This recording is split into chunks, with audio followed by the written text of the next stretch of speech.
Esta primavera, florescemos juntos. Apoie as vozes plurais que não têm medo de ir contra a corrente e partilhe a sua opinião nos comentários. Desfrute de todos os benefícios Observador, agora com 20 € de desconto. Assine hoje em observador.pt.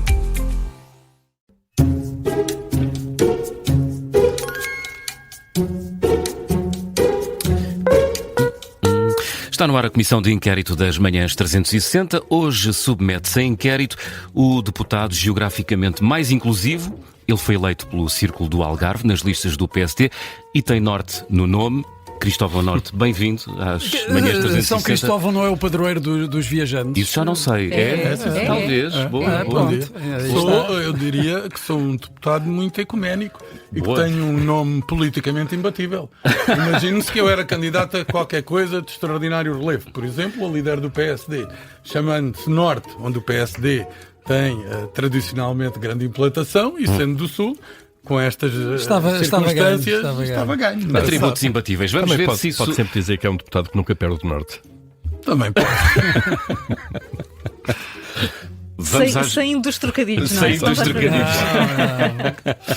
Vamos às regras da Comissão de Inquérito. Sabe como é que funciona? Portanto, vai responder a 5 perguntas.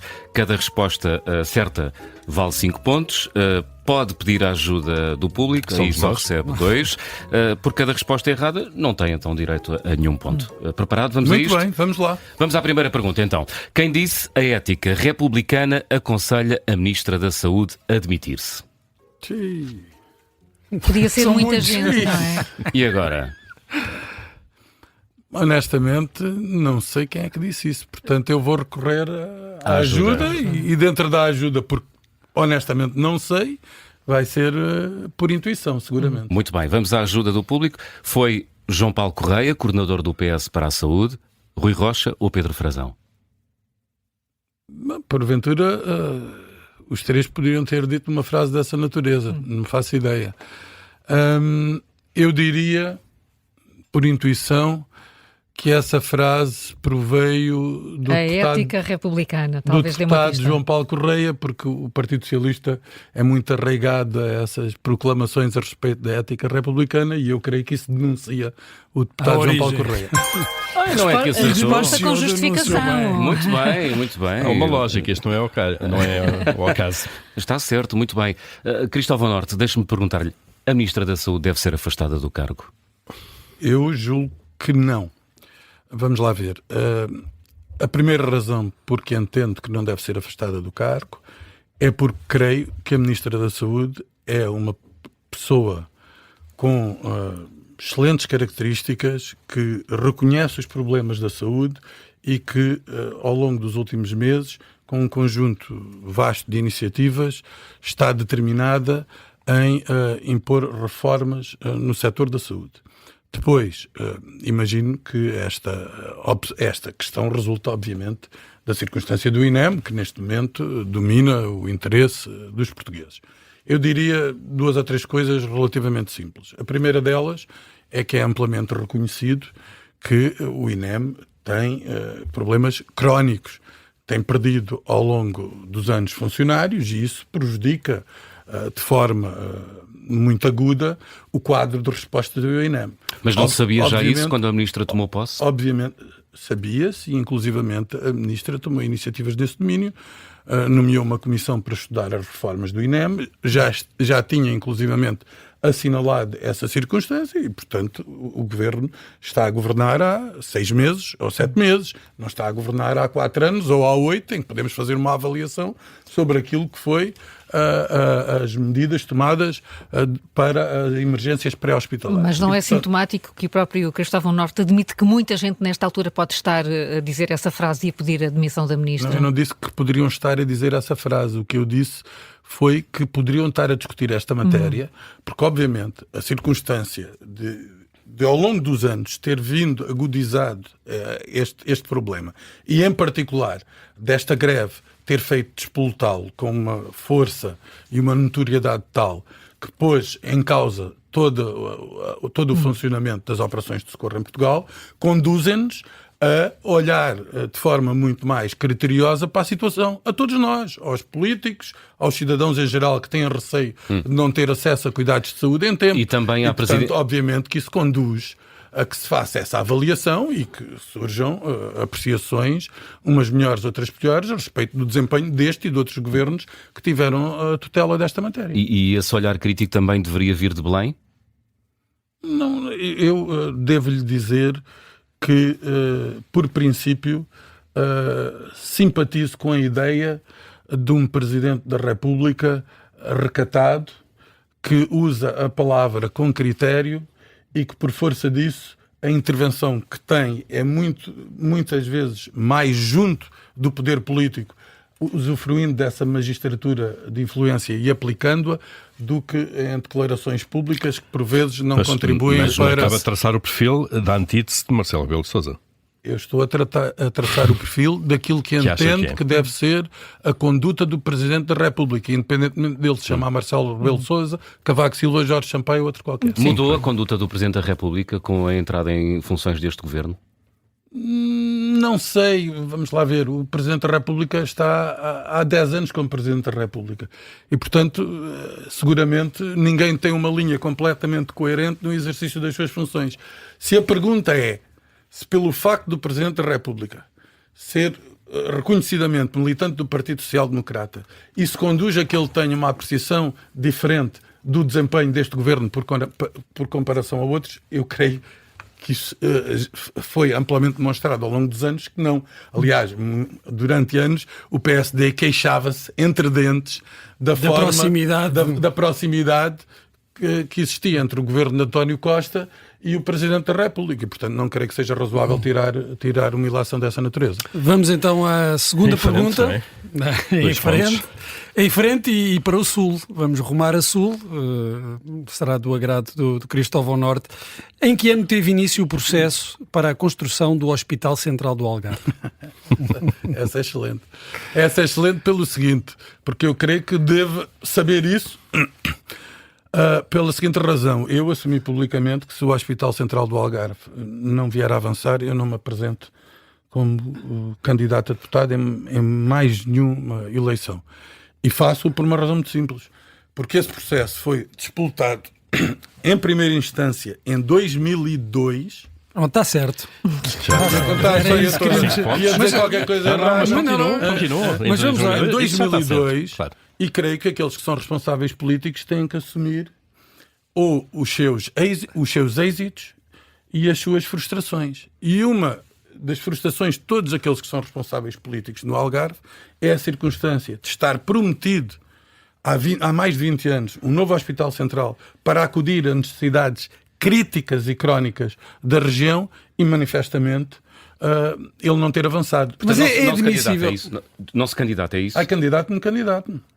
Então não percebi bem... Não, candidato-me porque sim. vai ser feito o hospital. Agora, se o hospital não for feito, pode ter a certeza que não me candidato. Há aqui uma janela de 3 anos, é isso? 4 anos, vá lá. Ou 2?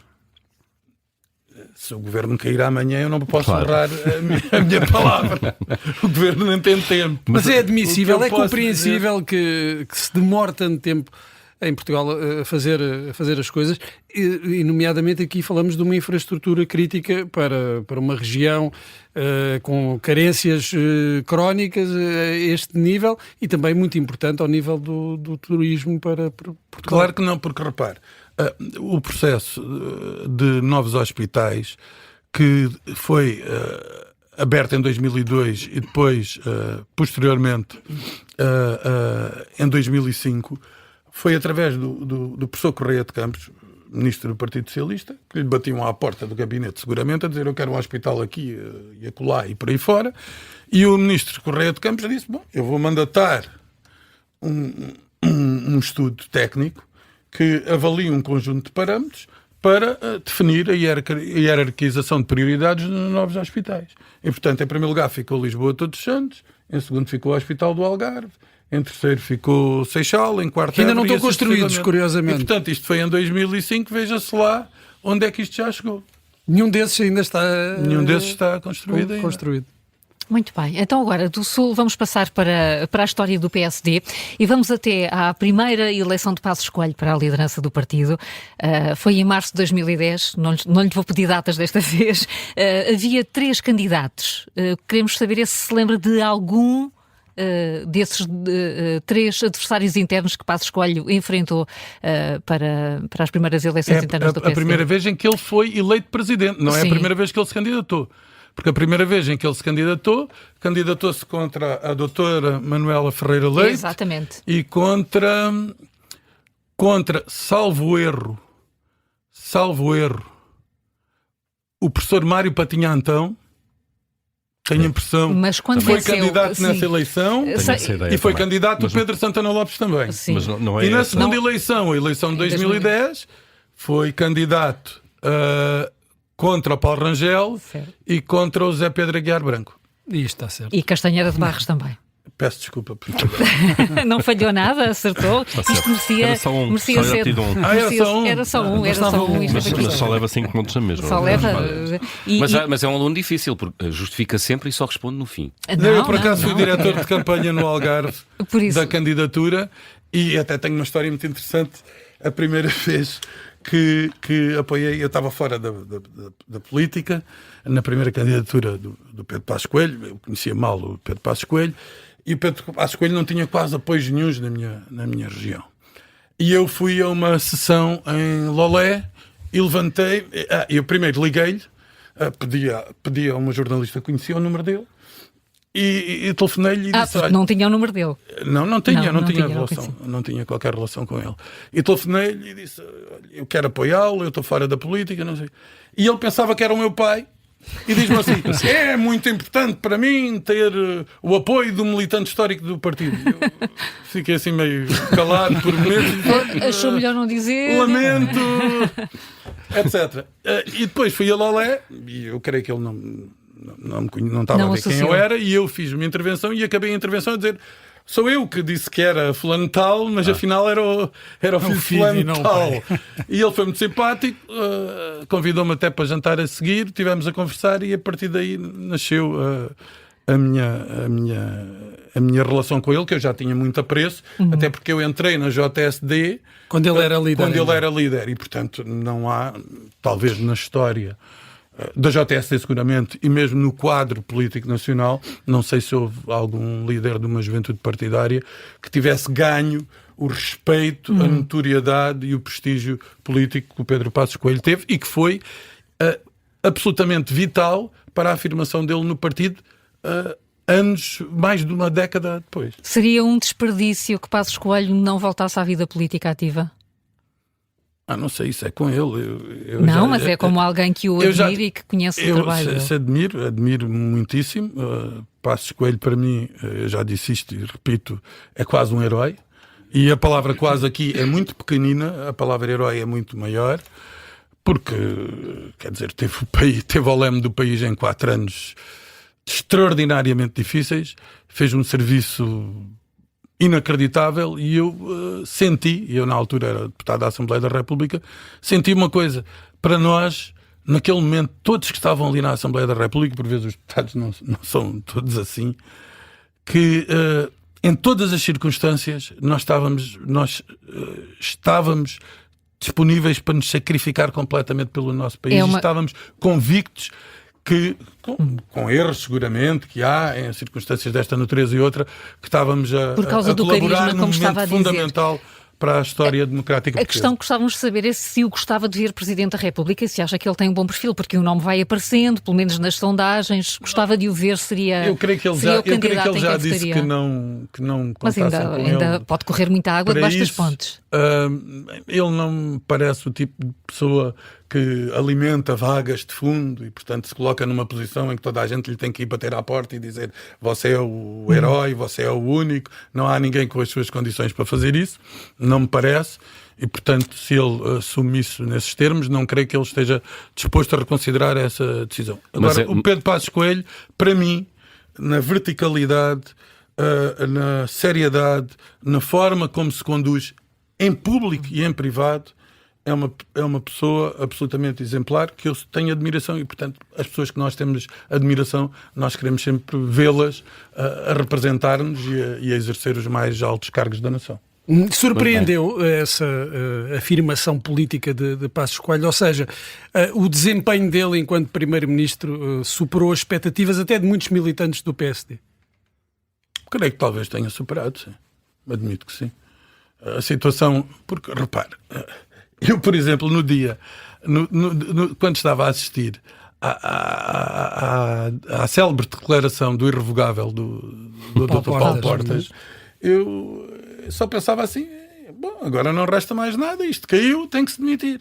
E aquela fortaleza de espírito, aquela lucidez, aquele entendimento profundo das coisas, de dizer, eu não abandono o meu país, eu acho que isso é dos momentos mais notáveis que nós tivemos nas últimas décadas. Não aceitar a demissão do ministro.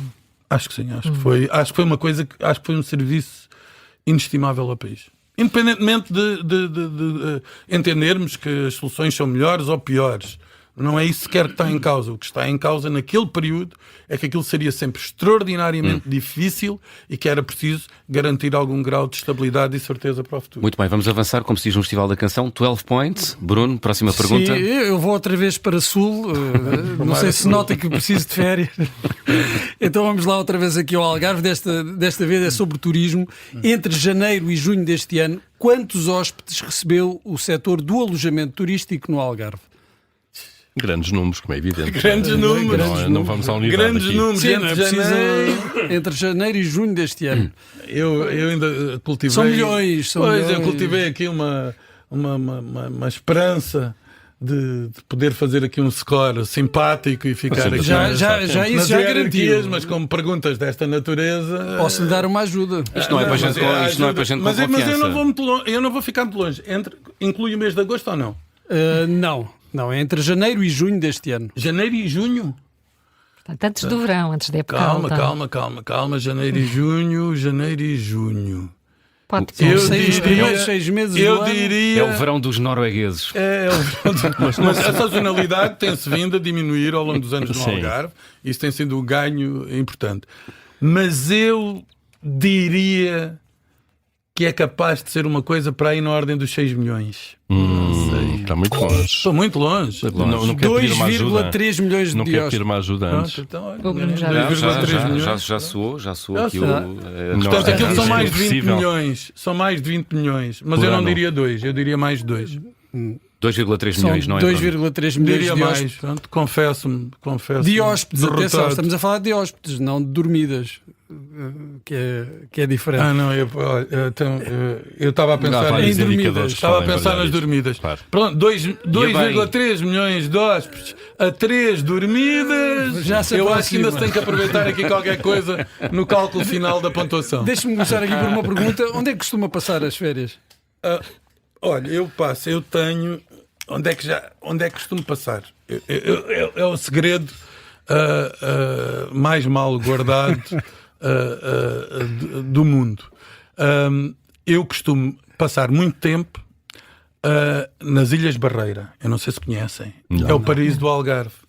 Eu tenho medo de dizer isto a muita gente. Não, Aquilo é um já paraíso, e Já só se tem está aí todos com para lá. alguma hesitação. Ilha do Farol, Esteja à vontade, Ilha da ninguém nos ouve Colatra, Ilha Deserta. É fenomenal. Quer dizer, tanto conseguimos tomar banho no mar como na ria. Portanto, tem barco. É paradisíaco. Não, por acaso tinha um barquinho amarelo com 3 metros. As pessoas riam-se quando eu passava. Aquilo só que poupava. Eu fazia 10 km e gastava 5 euros com aquilo. Era uma coisinha minúscula, só para me locomover ali. Mas aquilo tem ligações fluviais em permanência. Portanto, é extraordinário. Depois, procuro sempre ir também para fora, para não estar permanentemente no Algarve. Porque, ao contrário dos deputados... Fora do país ou fora do Algarve? Fora do país. Porque, ao contrário dos outros deputados, os deputados eleitos pelo Círculo de Faro, no verão, têm Querem fazer ainda férias mais... fora de casa, claro. Não, ainda têm mais solicitações para estar presentes Claro, no sítio A, B, C ou D. Porque a maioria das coisas Acontece, e deixem-me perguntar se o Algarve, a região e até o país estão muito dependentes, continuam muito dependentes do setor do turismo. Claro. O país nos últimos anos, em particular. Sim. O Algarve é um caso evidente disso, mas não é apenas o Algarve. O próprio país tem um modelo de desenvolvimento económico que está muito alicerçado em baixa produtividade, em serviços e que precisa, sobretudo, criar cadeias de valor que permitam que o país gere mais riqueza, crie mais valor, pague melhores salários. E eu creio que isso, em primeira instância, exige que tenhamos um aproveitamento dos recursos endógenos, designadamente áreas em que podemos ter vantagens comparativas, e depois uma outra, que a longo prazo é a grande janela de liberdade do país, que é o desenvolvimento na área do mar, que eu acho que isso é absolutamente vital para o país. O que é que o atual governo deveria fazer para o Algarve que os anteriores não fizeram? A resposta é tudo, porque os anteriores... Não, mas tudo não vale, não é? Isso é para isso. Vale para todas as regiões do país, não é? Começar no hospital. Excetuando o hospital. Não, é muito simples, não tenho... É resolver o problema da água. Há 360 milhões neste momento para resolver o problema da água. É preciso executar. Não é só anunciar, é executar. Há o problema da saúde, o novo hospital. A senhora Ministra agora está na audição, vai falar disso agora mesmo, que eu já tenho informação. Portanto, é fazê-lo. Com um centro oncológico, com 5 USFs que o Governo anunciou, o que é fundamental. E depois há algumas questões que se prendem com a mobilidade, designadamente com mobilidade ferroviária, e depois outras questões que são questões nacionais que se colocam, como em Lisboa e no Porto, de forma tão aguda como se colocam no Algarve, tem a ver com a habitação. E, por fim, a diversificação da economia, para termos uma economia mais resiliente, que não seja tão suscetível a altos e baixos que tanto criam grandes projetos de vida como os destruturam no dia imediatamente a seguir, e isso é uma das razões até que explica os fenómenos eleitorais que ao longo dos anos temos vindo a assistir no Algarve, essa própria dúvida e incerteza sobre a vida das pessoas que as conduz mais facilmente para projetos de protesto político. Foi um círculo onde o Chega venceu. Não, repare, não é só o Chega venceu, é que nos últimos 15 anos há várias forças políticas que obtêm o seu melhor score eleitoral no Algarve. Por exemplo, nesta eleição foram 3. O PAN, o Bloco de Esquerda e o Chega. Por exemplo. E isso significa, do meu ponto de vista, que há razões profundas que se prendem com o modelo de desenvolvimento económico e social da região e com estes êxitos e inêxitos que se sucedem, estas flutuações, de forma imparável. Muito bem, estamos com 12 pontos. Esta é a última questão. Cristóvão Norte já disse há pouco, já fez referência ao seu pai, é filho de deputado, e Cristóvão Norte, pai, foi deputado à Assembleia Constituinte. A pergunta é muito simples: em que dia histórico é que se realizaram as eleições para a Constituinte, que elegeram seu pai? Realizaram-se no dia 25 de abril de 1975. Isto é sempre fácil. Muito fácil chegar aos 17 pontos. 17 pontos. E para fechar este tom mais pessoal e familiar, foi o seu pai que obviamente o influenciou para a política? Não sei, honestamente. Sim, porque... No mesmo partido ou mesmo? Sim, isso obviamente que a mundividência daqueles com quem lidamos influencia-nos e é um fator determinante. Às vezes tem um efeito contrário. Com certeza, mas eu diria que isso é a exceção, confirma a regra. Havia um aspecto que era muito notável nesses tempos. Eu nasci em 76 e os políticos nessa altura eram endeusados, gozavam de um prestígio, de um reconhecimento, de uma notoriedade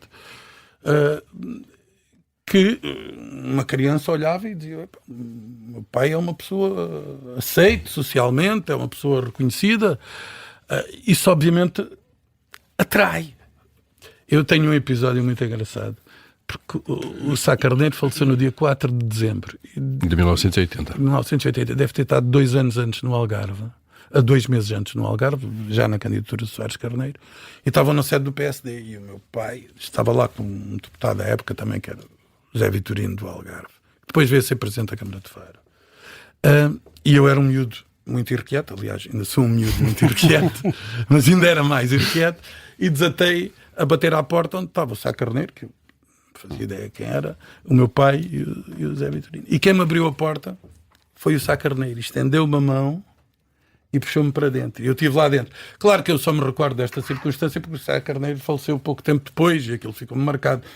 Se ele porventura não tivesse falecido, não teria sido assim. E portanto eu sou muito marcado por episódios desses. Por exemplo, nos comícios as crianças iam para o palco. Quer dizer, e depois desenvolve-se uma dimensão emocional que hoje já não existe tanto na política como existia ao tempo. E eu, do ponto de vista, não objetivamente, mas de forma subjetiva, imagino que todos esses episódios me tenham marcado de uma dada maneira e depois... E encaminharam-no para a política. Portanto, seguiu o partido do pai, não é do clube do pai? O meu pai... Se eu não sou do clube do pai, sou. O meu pai era do Farense e eu sou do Farense. Muito bem. Vamos às contas. Vamos a isso. Então respondeu corretamente a 3 perguntas. Pediu ajuda numa, ganhou mais 2 pontos e uma resposta errada. Portanto sai daqui com 17 pontos. Não é mau. Não é mau. Não é mau. Estou triste. É bom. Eu tenho que dizer. É muito bom, é muito bom. Não é o melhor score. Veio para ganhar, é isso? Eu vim para ganhar. Vinha para ganhar. Vinha para ganhar, mas é sobretudo. Eu na primeira pergunta não sabia, agora eu fui pai recentemente, ando entre biberões. Claro, andar a dormir mal, nós somos a ética solidários. republicana era a única coisa que negociava. Agora realmente a pergunta do turismo deixa-me aqui uma indisposição, porque acho que a pergunta foi demasiado difícil e eu tinha aqui outras áreas de saber que eu achava que iria brilhar Muito no bem. programa. Tem que cá voltar, talvez no dia em que já O hospital for inaugurado. exatamente, no dia da inauguração do Hospital do Algarve. Cristóvão Norte, muito obrigado e até uma Obrigado. próxima. Muito obrigado. Muito obrigado.